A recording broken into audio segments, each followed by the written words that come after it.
Where is she moving it to? Her nose. Do you move your arm to your nose? That's a really good point. Or do you move your nose to your arm? Both. Yeah, I would say probably both. I bet people do it differently. Yeah, I think that that's really good. What shape is her arm in?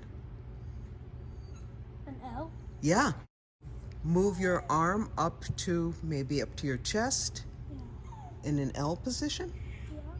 So your description is going to be, I'm going to do one for you.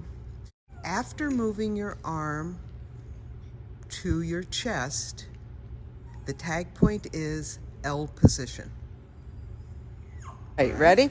After moving your arm up in front of your chest, The tag point is an L position. Tag. after your arm is in front of your chest in the L position, Tag point is to sneeze into your elbow joint. Tag. Hey.